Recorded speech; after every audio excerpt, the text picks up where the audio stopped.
जय हिंद साथियों। आज हम लोग पढ़ने वाले हैं पर्यावरण। और पर्यावरण में हम लोग पृथ्वी की गतियों के बारे में कुछ जानकारी लेना चाहते हैं। तो देखिए, पृथ्वी दो प्रकार की गतियां करती है। एक होता है परिभ्रमण गति और एक होती है परिक्रमण। तो परिभ्रमण में दोस्त और परिक्रमण में बहुत बड़ा अंतर होता है। अब अंतर क्या होता है वो हम आपको जो है बताएंगे कि परिभ्रमण में और परिक्रमण में क्या अंतर होता है। तो देखिए, सबसे पहली बात यह है कि जो परिभ्रमण होता है वो परिभ्रमण होता है जहां पृथ्वी अपने ही अक्ष पर जब घूमती है तो वो आपका कहलाता है परिभ्रमण। और यह पश्चिम से पूर्व की ओर क्लॉकवाइज, पश्चिम से पूर्व की ओर दोस्तों क्लॉकवाइज घूमती है। अब देखिए, मैं बताता हूँ आपको सारी चीज़ें कंफर्म करके कि जो अवधि होती है परिभ्रमण की, अब परिभ्रमण की जो गति होती है दोस्त वो होती है आपकी 23 घंटे 56 मिनट 4.09 सेकेंड। अवधि कितनी होती है? अवधि आपकी होती है 23 घंटे 56 मिनट और 4.09 सेकेंड। पृथ्वी अपने अक्ष पर पश्चिम से पूर्व की ओर क्लॉकवाइज घूमती है। कैसे घूमती है? क्लॉकवाइज घूमती है। अब देखिए, क्लॉकवाइज का मतलब है आपका कि पृथ्वी की घड़ी की सुइयों के सापेक्ष घूमती है। जैसे घड़ी की सुइयां चलती हैं वैसे ही पृथ्वी अपने अक्ष पर घूमती है, तो उसे कहा जाता है परिभ्रमण गति। अब परिभ्रमण जो गति होती है उसी के कारण ही हमारे दिन रात होते हैं, क्योंकि पृथ्वी जब घूमती है तो जो हिस्सा पृथ्वी का सूर्य की ओर होता है, जिस हिस्से पर सूर्य का प्रकाश पड़ता है उधर दिन होता है, और जो हिस्सा पृथ्वी का सूर्य के विपरीत दिशा में होता है वहाँ आपकी रात्रि होती है। तो ये चीज़ आपको बेहतरीन तरीके से समझ लेनी है कि परिभ्रमण होता है वो पृथ्वी अपने अक्ष पर पश्चिम से पूर्व की ओर घूमती है, उसके कारण होता है आपका परिभ्रमण गति, उसे आप परिभ्रमण गति कहते हैं। अब आ जाती है परिक्रमण गति यानी कि रिवॉल्यूशन। और परिभ्रमण गति जो होती है वो होती है रोटेशन। तो परिक्रमण में और परिभ्रमण में अंतर। अच्छा, परिक्रमण काल की जो अवधि होती है, अब जो परिक्रमण क्या होता है, तो पृथ्वी जब सूर्य के चारों ओर अपना जो एक चक्कर है उसे 365 दिन 5 घंटे 48 मिनट और 46 सेकंड, कितना 46 सेकंड में पूरा करती है दोस्तों। तो ये आपका कहलाता है, ये अवधि आपकी परिक्रमण काल कहलाती है। कितना 365 दिन 5 घंटे 48 मिनट और 40 सेकंड। सूर्य की परिक्रमा पृथ्वी दीर्घ वृत्ताकार परिपथ में करती है। दीर्घ वृत्ताकार परिपथ क्या होता है, पहले तो इस चीज़ को समझ लीजिए। तो एक तो होता है सर्किल। अब ये सर्किल के आकार में नहीं करती दोस्त, ये करती है इस प्रकार, देखिए ऐसे करती है, ऐसे। अब सर्किल बिल्कुल गोल होता है। मैं एक बार और बता देता हूँ कि ये करती जो है वो इस प्रकार करती है। मैं आपको बताता हूँ, ऐसे करके, ऐसे, इस मतलब जो है आकार में करती है। इसे अंडाकार भी बोल देते हैं। तो पृथ्वी के अंडाकार मार्ग को ही भूकक्षा कहते हैं, यानी पृथ्वी जिस अंडाकार भाग में सूर्य के जो परिक्रमा करती है वही कहा जाता है भूकक्षा। अब दिन रात का छोटा बड़ा होना भी परिक्रमण गति के ही कारण होता है, क्योंकि दोस्तों देखो, मान लेते हैं सूर्य इस जगह पर है, ये हमारा सूर्य है। अब जब पृथ्वी दूर होगी, इस जगह होगी, तो आपका दिन अलग हिसाब का होगा, यानी दिन का जो समय होगा वो अलग होगा, और यहाँ जब होगा नज़दीक होगी तो अलग होगा। तो जो दिन रात का छोटा बड़ा होना होता है वो भी परिक्रमण गति के ही कारण होता है। और दोस्तों, ऋतु परिवर्तन जो होता है वो एक तो पृथ्वी के झुकाव के कारण होता है और दूसरा होता है परिक्रमण गति के कारण। अब अगला पॉइंट आ जाता है अपसौर व उपसौर की स्थिति, ये भी परिक्रमण गति के ही कारण होती है। और वर्ष का बनना ये भी आपका परिक्रमण गति के ही कारण होता है। यानी कहने का मतलब यह है कि जब पृथ्वी जिस बिंदु से चलना स्टार्ट होती है और उसी बिंदु पर वापस लौट आती है तो आपका वो हो जाता है परिक्रमण हो गया। तो इसमें समय लगता है आपका 365 दिन, 5 घंटे 48 मिनट और 46 सेकंड। अब वर्ष का बनना मतलब कहने का यह है जब एक चक्कर पूरा हो जाता है पृथ्वी का सूर्य के चारों तरफ तो हमारा एक वर्ष पूरा हो जाता है। चलिए दोस्तों आगे चलते हैं। अब जैसे आ जाता है 21 मार्च। 21 मार्च क्या होता है, चलो इसके बारे में भी जरा बात कर लें। 21 मार्च जो है वो सूर्य भूमध्य रेखा पर लंबवत चमकता है। अब देखिए सबसे पहले तो भूमध्य रेखा होती क्या है, मैं आपको भूमध्य रेखा के बारे में थोड़ा सा नॉलेज दे देता हूं। तो देखिए दोस्तों, जैसे ये मेरी पृथ्वी है, जिसके बीचों बीच में एक काल्पनिक रेखा होती है, ये बीचों बीच में, जो कि पृथ्वी को दो भागों में विभाजित करती है। भूमध्य का मतलब ही यही होता है कि पृथ्वी को दो भागों में विभाजित करना। तो ये एक काल्पनिक रेखा है, इस रेखा पर सूर्य लंबवत चमकता है। कैसा चमकता है? लंबवत। मान लीजिए ये सूर्य है और इस सूर्य की सीधी सीधी किरणें इस पर ही दोस्त पड़ती हैं भूमध्य रेखा पर। ठीक है, वैसे यहाँ से नहीं पड़ेंगी, मान लेते हैं मैं सूर्य मान लेता हूँ, सूर्य मान लिया मैंने, इस जगह पे सूर्य मान लिया, तो सूर्य की जो किरणें पड़ेंगी वो सीधी सीधी कहाँ पड़ेंगी?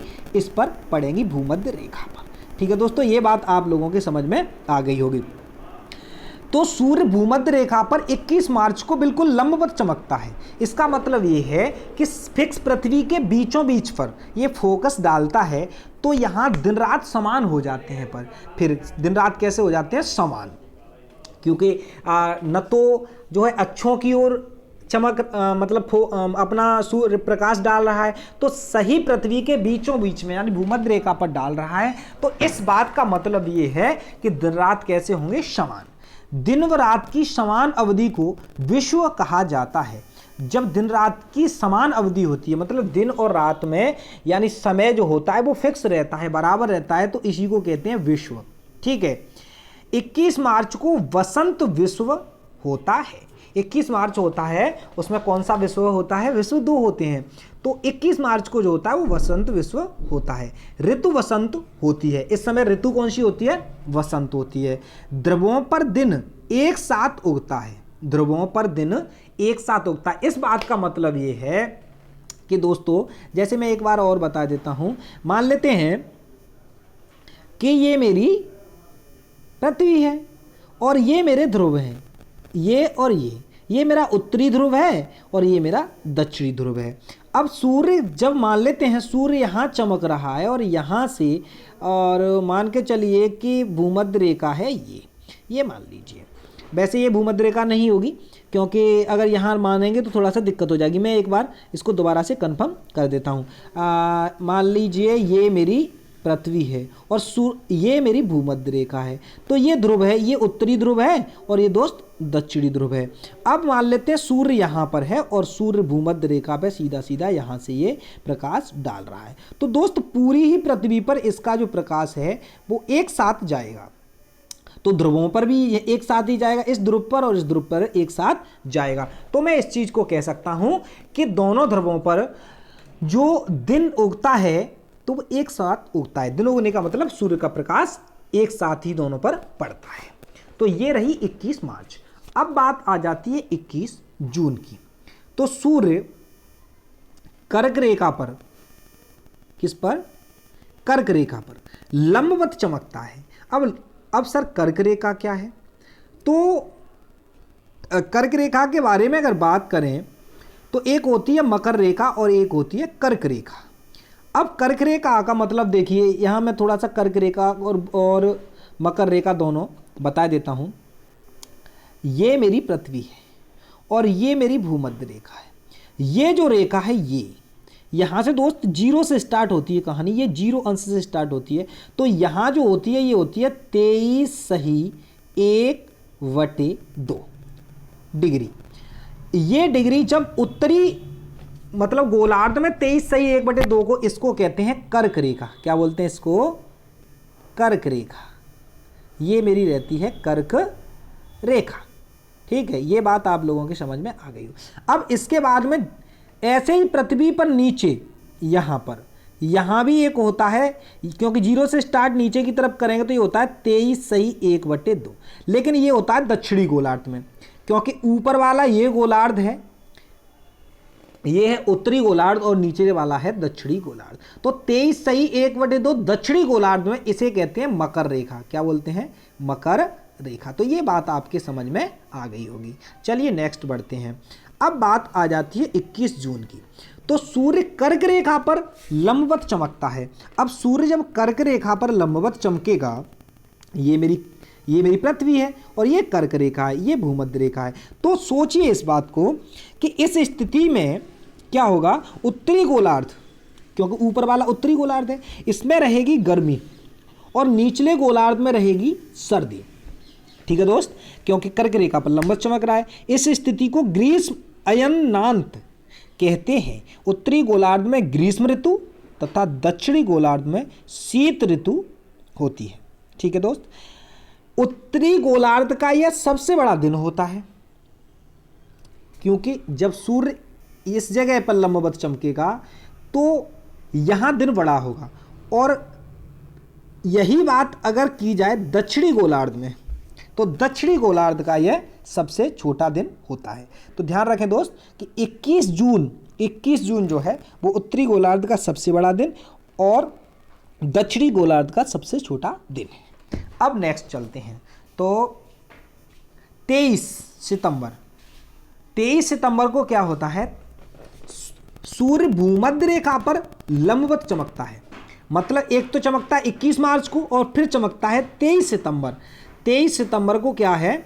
ये भूमध्य रेखा का मतलब ये वाली रेखा भू को पृथ्वी, यानी भू का मतलब पृथ्वी और पृथ्वी के मध्य की रेखा है वो भूमध्य रेखा है, इस पर लंबवत चमकता है। अब वही जो कंडीशन पहले गुजर रही थी वही गुजरेगी। दिन रात 12 घंटे के बराबर होंगी। मतलब कहने का यह है जो दिन रात होंगे वो बराबर होंगे। ऋतु रहेगी शरद, दोनों ध्रुवों पर एक साथ उगता है। मतलब सूर्य जो है वो दोनों ध्रुवों पर एक साथ उगता है। ठीक है दोस्त, ये बात समझ में आ गई होगी। अब आ जाते हैं 22 दिसंबर पर। तो 22 दिसंबर सूर्य मकर रेखा पर लंबवत चमकता है। मकर रेखा कौन सी है?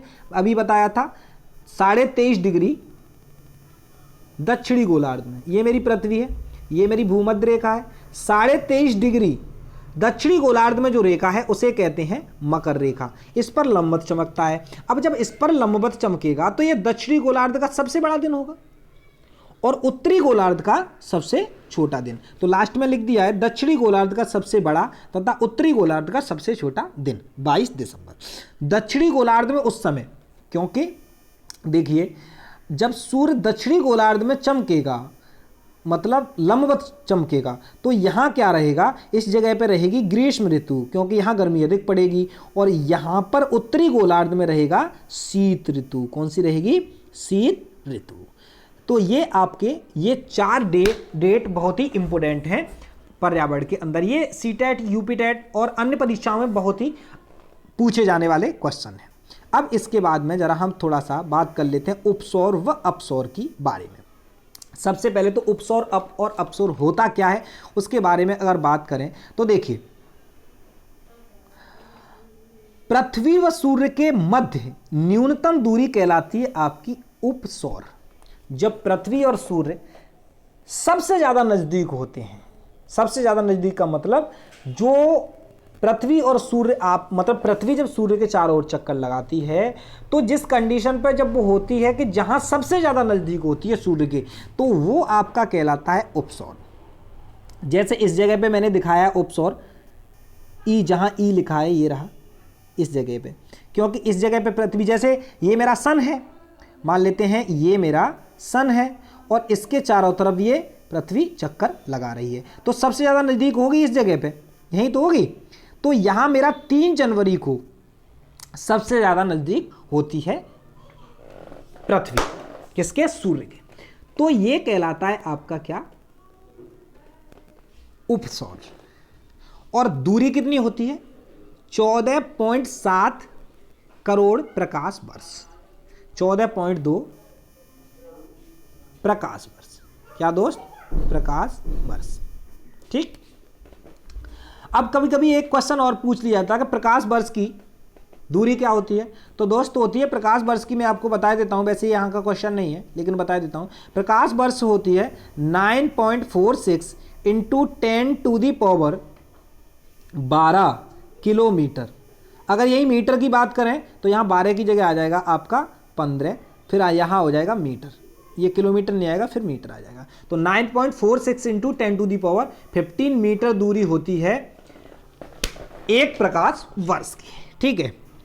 अब बात आ जाती है अपसौर की। सूर्य व पृथ्वी के मध्य अधिकतम दूरी, सूर्य व पृथ्वी के मध्य अधिकतम दूरी, देखिए जैसे ये सन है और ये मेरी पृथ्वी चक्कर लगा रही है, तो यहाँ इस जगह पे मान लूँ मैं, इस जगह पे कि यहाँ पृथ्वी सबसे दूर होगी, सबसे ज़्यादा दूरी होगी सन और पृथ्वी की, तो ये आपका कहलाता है अपसौर। और ये 4 जुलाई को होता है। ठीक है। कब होता है? 4 जुलाई को। और इसकी दूरी होती है 15.21 करोड़ प्रकाश वर्ष, 15.21 करोड़ प्रकाश वर्ष। तो दोस्तों आज सिर्फ हम इतना ही पढ़ेंगे और आई होप कि ये बात आपके बेहतरीन तरीके से समझ में आ गई होगी। अगर मेरी वीडियो अच्छी लगी है तो ज़्यादा से ज़्यादा शेयर करें और मैं आप लोगों को इसी प्रकार पर्यावरण पढ़ाता रहूँगा, जिससे कि CTET और UP-TET वालों का बहुत ही बड़ा फ़ायदा है और अन्य लोगों का भी इससे बहुत बड़ा फ़ायदा है। तो चलिए दोस्त चलते हैं।